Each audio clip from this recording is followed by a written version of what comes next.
was widespread. You had to read books, go to a library, or call a literal human person for tips how to jump on a Goomba. Rumors were started by everyone's uncle who probably existed but definitely didn't work at Nintendo. From how to unlock Ermac in Mortal Kombat 2 to seeing Samus naked at the end of Super Metroid. But one rumor that the internet still clamors about almost 25 years later happens to be about one of my favorite Gen 1 Pokemon. Cubone is a similar shape and color palette to everyone's favorite matronly monster.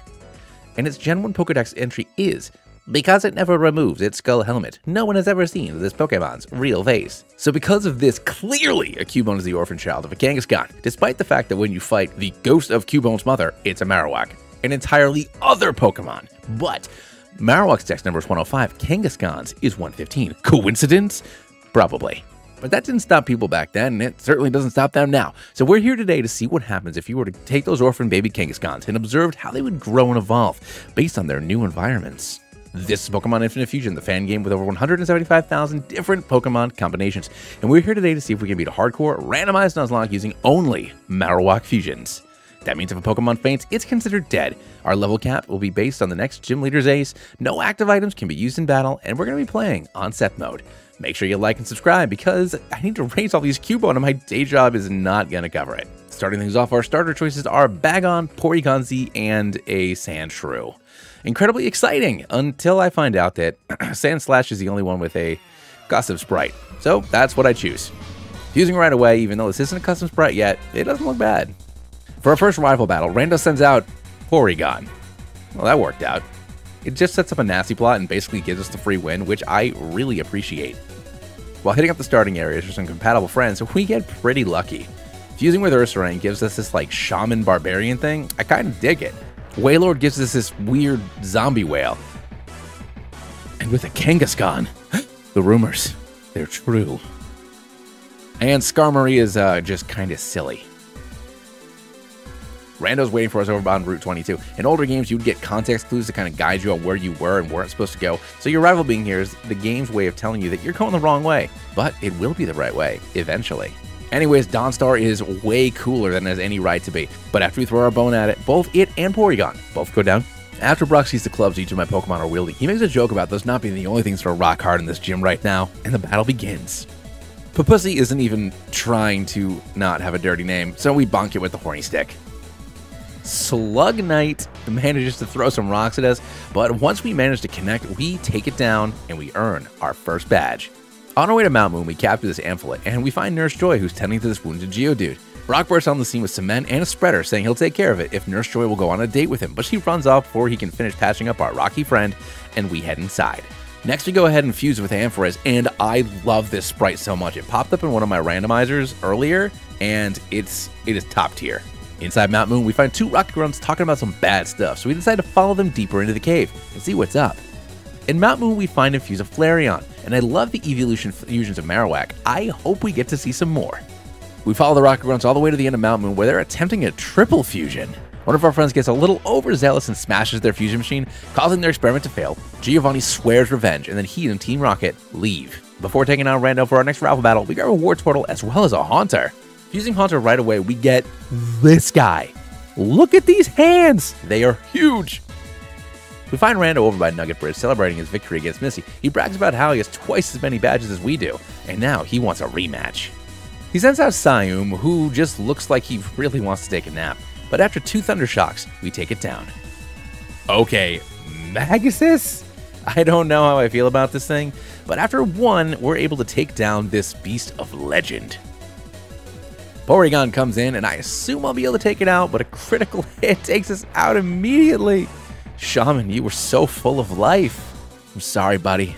I'll always remember you. We send Mother in to fake this thing out. After following over the Bone Club, we get knocked down to our berry, and then Rando heals up. Then after some more trades, we take the duck down. His final Pokemon is a reverse fusion of his first one, which is kind of weird. But after rotating through a few of our dudes, we managed to take it down through with some sleep issues. And then we find Bill hanging out with his friend Rhydon. He wasn't expecting company, so when we burst through the door, he accidentally drops a Splicer, fusing himself and the Rhydon. We agree to defuse the situation, and after that, he gives us boat tickets, and we get ready for our battle against Misty. And I was surprised when Sunkern had a custom sprite, but I love that it's basically a Floette. Our next battle is up against Misty and her water Pokemon. She makes some kind of joke about bones and then winks at us, but sorry lady, I'm married. She sends out a C-Dash. Sunwhack doesn't get the chance to literally do anything here. I didn't expect much, but I did expect the C to get off. Just don't tell AZ, he's going to be very upset. Luckily it's fire type, so my zombie whale tosses a couple of ribs at both these Pokemon, and they go down, securing our second badge. On our way to our boat party, we add some more friends to our roster, and I'm really excited about a lot of these. Volcarona especially. This is a wicked Paradox Pokemon design. Apparently Rando doesn't want you to see whatever happened on the SSN because the footage is like straight up missing, but I imagine Rando wet himself and caused a scene, and he deleted the CCTV footage. Like literally, in the project, the raw files, I looked through my recycling bin just in case I only got to play for like 15 minutes, thought it was junk and deleted it, but it's just straight up not here. Sorry. We send in a Dancer, setting up a Quiver Dance, and good thing this guy's a bug and not fire, as Bubble Beam does some decent damage to us regardless. Bug Buzz takes it down as Lit Ray comes out. After using both of its potions, we keep on buzzing until it falls over. Pikaduo is able to resist our buzzes, but it doesn't seem to have any flying moves, so after it fails to really do much of anything, we earn the Thunder Badge. On our way to Lavender Town, we grab a bunch of new encounters, and I'm pretty psyched about these. Fusing with Melodic, this fusion is beautiful. Rando's in Pokemon Tower praying for forgiveness for whatever he did during that all-expenses-paid cruise. As soon as we show up, though, he springs into action, demanding a battle. He sends in a Bulbawag, who's adorable, but after we fake it out, we're able to grab the KO. Okay, Swamigan? This thing rules. It goes for a bye, which is less than ideal, so we wait it out before we start screaming at it, eventually taking it down. Porygon comes in next, and this thing doesn't even seem to try to KO us. It's just super annoying, using up the potions and recovering, until eventually we can take it down. P-Sprout is exactly what he did on the boat. We all saw it. And with that, the battle ends. On the other end of the room, Team Rocket is arguing with this old guy, demanding that they tell them what they want to know. They drag him upstairs for further questioning, and we leave to try to find an adult. En route to Celadon, we grab a Bastiodon, a Mudkip, and a Grimer. We also run into Erica while trying to find someone to help us out with that old guy in Pokemon Tower. We explain the situation to them. She lets us know that Team Rocket has a secret base under her gym, which isn't suspicious at all. So we rush down there to deal with them. After fighting through their base, we find Giovanni, who's already beaten up Erica. And I wonder what kind of terrifying Pokemon this guy must have to dispatch a gym leader so quickly. Oh, well, this is underwhelming. Erica lets us know that the goggles on the table will let us fight ghosts and to meet her back at her gym. On our way to her gym, we bonk this horny guy, and Erica thanks us for dealing with him, and our next battle begins now. She kicks things off with a horrifying Mimosect. Both of these Pokemon have such creepy fusions, but like, together? Damn. After setting up, we get put to sleep, as it takes us down to below half, but at least we're able to get the burn off. After we wake up, we take it and the rest of our Pokemon down without an issue, but all three of these designs are amazing. But lucky for me, I have a professional dancer on my squad. With our ghost goggles in hand, we head up to the top of Pokemon Tower to save Mr. Fuji, who's already given Team Rocket what they wanted because it's been like a week since we left. He gives us a flute and asks us to go play it for the bear to the south of here. Strange request, but okay. After we play the flute, the bear wakes up and attacks us. Well, that's not very nice, Mr. Fuji. Before we take on Koga, we grab some new friends and we start fusing! First, Bastiodon is amazing. The rock ground sprite is even cooler, but I love that this is just a Triceratops. Next up, this Tyranitar is straight up a goblin. Koga is the master of subtly dealing with his enemies. Poison, sleep, and paralysis are the tools at his disposal. But sometimes you just gotta like bonk stuff, dude. Sandran is adorable. And I should have gone for Magnitude here, but I forgot it works like Earthquake and swap into Mother and take it out with a bonk. Ninotop is very judgy, but after we get knocked down low, same result. Solish, I think, has had a little bit too much of its own supply, and we take it out in one. Ooh, Mismoth looks like it could actually be an alternate shiny for Venomoth. I really like it. We take it down in a couple of turns, and we earn ourselves our Soul Badge. While fighting to restore peace in Saffron City, Warlock evolves into Genwalk. Then we fuse for Nucleus, and I love how big this guy's hand is. He doesn't even need that bone for bonking. Up next is Swamwack, and not only is it the perfect name, but one of my favorite custom designs, period, that I have seen in this game so far. Okay, for rescuing everyone, this dude gives us a Dragonite. And Rando rushes in for some reason, assuming that we're the bad guys here, and he challenges us to save everyone. He sends out Porygon first, which is a lie. It's a Zoric, I think. I don't know. Imposter never seems to wear off. I just poison it and let itself take itself out. Up next is Mesus, and I don't have any great options here, so after setting up a Toxic, I pop in Mama, chomp it, and get the KO. This Dragonite is also a liar. After bonking it, we swap into Shell Smash, who gets knocked out with Dragon Tail, bringing in Warlock, who after a couple of turns manages to bring this thing down. Aegeron is just a cooler Katana Man. A Mud Shot brings it down to its sturdy, and then we finish things off with a Thunderbolt. This time the real Porygon comes in, and all it really does is just try to scare us. After putting it to sleep, it bonks us, but we just keep on spraying mud into its face until it stays down. And we win. We walk into the room where Giovanni is arguing with the Silph president about Master Ball production. After he makes his demands, he notices that we're also in the room, and it's up to this tag team to take Boss Rocket down. Maybe I spoke too soon with wish for him on the squad. We get super lucky, and after doubling into the slot and setting up with a Quiver Dance, we can take it down pretty quickly. Okay, now there's 2 fire Pokemon in here, and I am but a small bug person. So we put in Shell Smash, looking for the Rock Slide, followed by a Surf, as he swaps in to avoid most of the damage and by healing up his Frog. This time the Rock Slide does a lot better, but Rando just starts losing teammates. Once Giovanni's down to his last 2 Pokemon, I Surf, taking out Flarasaur and only leaving Latigon. I get hit pretty low, but thank goodness for a Citrus Berry, before setting in Flubber, and then Katana Man does some stuff, and we knock Team Rocket out of Silph and Saffron. For good. Sabrina uses her mind as a weapon, bending reality to her will, but we're here to show her that bonking stuff on the head can be equally successful. Vileplume is not only a cool name, but it's something that a human may call a working class Orkin Azeroth. But after shaking our bum, we managed to OHKO every single one of her Pokemon. What did I tell you about Bonk Sabrina? Marsh Badge acquired. Skipping ahead to Blaine, it's a shame that our little dancer won't be able to perform here, but otherwise we are pretty well equipped to deal with fire. Magzor is dripping with excitement, but even though Surf does excellent damage, we take way more than I wanted thanks to the paralysis. Leafmander, oh my god, what a cutie, and great type swapping sprite. We need to switch since this is literally our one weakness. Flubber tanks an Inferno, and luckily Magic Guard means we're fine as we proceed to take him down. Okay, Mako is another great starter type swap. This smug little punk does okay damage to us as we set up the poison. After the first few rounds and healing up, he used Endeavor just to be a little punk and getting us down super low.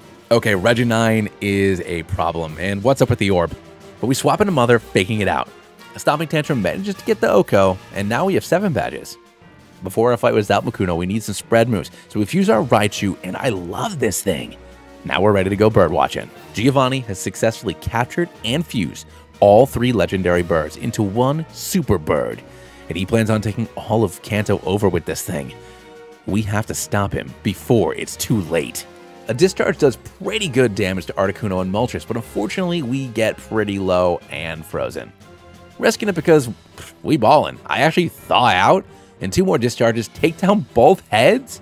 I cannot believe this happened. Zapdos gets an Omni Boost from Ancient Power, but we still managed to take it out for the smoothest Zapmakuno fight yet.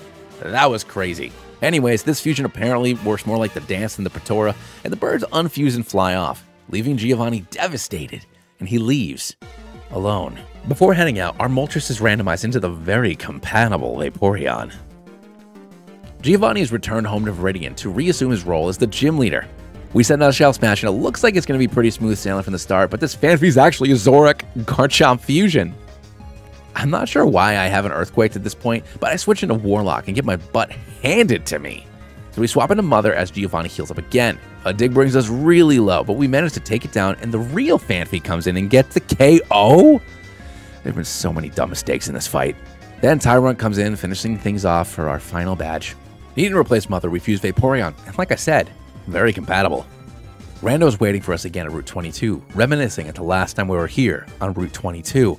He holds out his hand, asking if we want to skip to Victory Road together. When I extend my hand to his, he pulls it back, saying, "Psych!" and throws out his first Pokemon. Okay, Pukegon, why are you so big? We set up a Trick Room because my dudes are hella slow, but after a poison and a bit of psychic power, we take it down.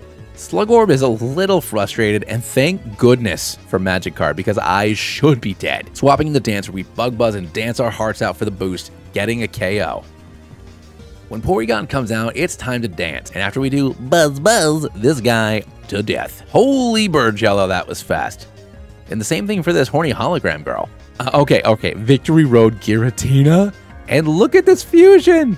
Now that we've made it to the Elite Four, let's take a look at our final team before heading in. Starting things off, we have Flubber with Psychic, Recover, Toxic, and Trick Room. Reaver with Thunder Punch, Shadow Sneak, Shadow Claw, and Dragon Claw. Shell Smash with Rock Slide, Earthquake, Hammer Arm, and Ice Punch. Triton with Surf, Ice Beam, Toxic, and Earthquake. Tyrant with Dragon Claw, Earthquake, Rock Slide, and Crunch. And finally, Dancer with Fiery Dance, Heat Wave, Bug Buzz, and Quiver Dance. First up is Lorelei and her Ice types. Honestly, this should be easy enough since Ice types are weak to basically everything, especially things that hit things with things. She starts off with this very fabulous Skarmory. After telling him he has to go second, I swap into Tyrant to set up the sand and my special defense, and a Rock Slide takes it out. This Shady Bird is up next, and I throw a bunch of rocks at it too, and this Frozen Pig takes a hit quite a bit better, but it still only takes 2 hits. And Ralchum, oh my god, what a cutie. Sorry, Earthquake.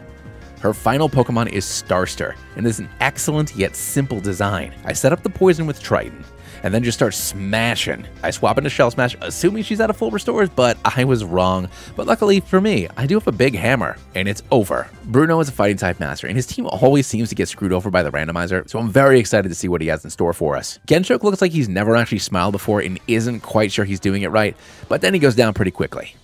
Joltferno looks like some kind of Sonic friend who won a fan submission contest, and he's gone now.